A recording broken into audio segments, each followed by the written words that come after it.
So I'm Stephan. I'm actually from Austria.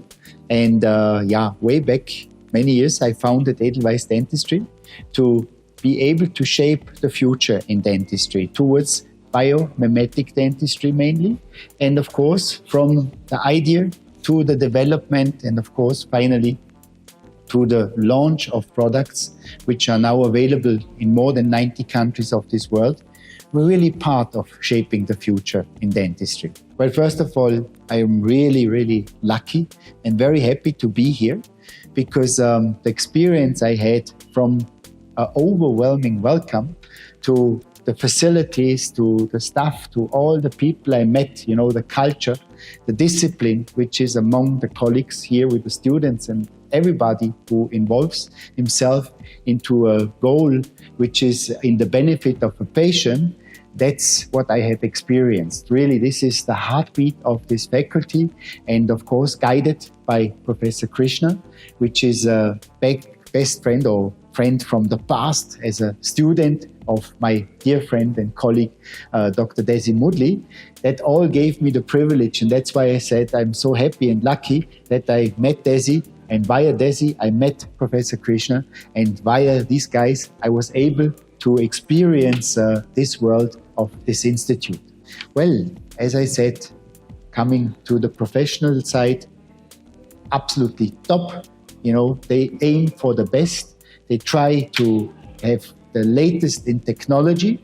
And of course, it's not easy, especially for such an institute, for such a big faculty, to always, be on the pulse of new developments. But the Professor Krishna is the guy who is a visionary. And so he brought us here and of course many others. And we already have planned for more programs. And that's all in benefit of, the future generations who will deliver dentistry to the people here in India, but also abroad. Well, we all live in very difficult times, that's for sure.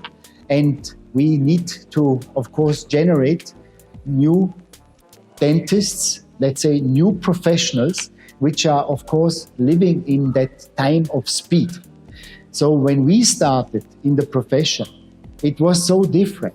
And of course, already for us, it is hard to follow up and to keep pace on everyday basis because we are faced with everyday learning. And I think this is the biggest challenge because, from being very manual in all those individual things which we have to provide because each patient is different, we moved into the digital world of dentistry. And of course, that improves and that gives us a lot of opportunities. But the technology which comes along with it also needs to be followed up, needs to be trained, needs to be taught. It's equipment, which in one way is highly sophisticated, also expensive, but overall, it simplifies the procedure. It makes dentistry more efficient.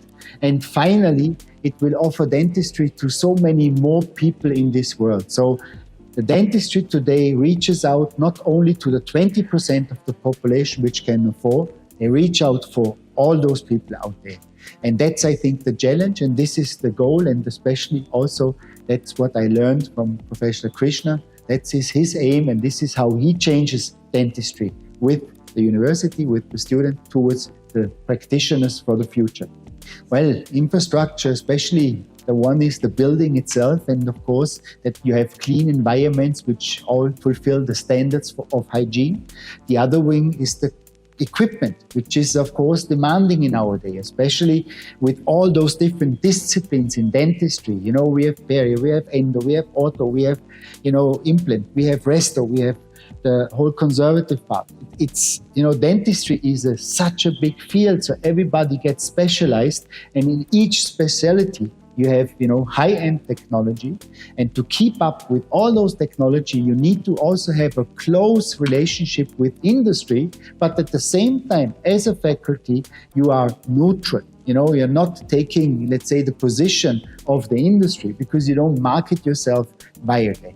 You are absolutely, on the ethical side, and that's, I think, what plays the major role. So universities need to be wisely in selecting the right programs and of course stepping into systems not as an early bird, also viewing what the progress of certain equipments are in the market, and then take the decisions, because we all know there's always a lot of arriving, but then finally there's only a few which really succeed, and then of course again Me Too comes into place, then prices collapse. Just think of digital, as we already talked about it.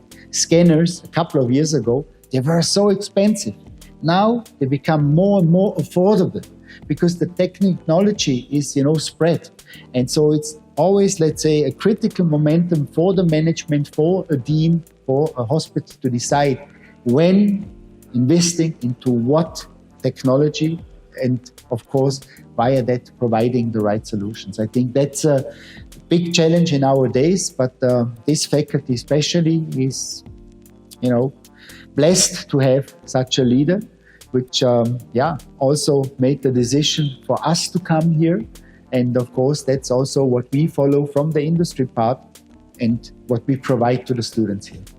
Well, of course, we are honored because we could share our dentistry with this faculty, which is all based on minimally invasive dentistry, on biomimetic dentistry.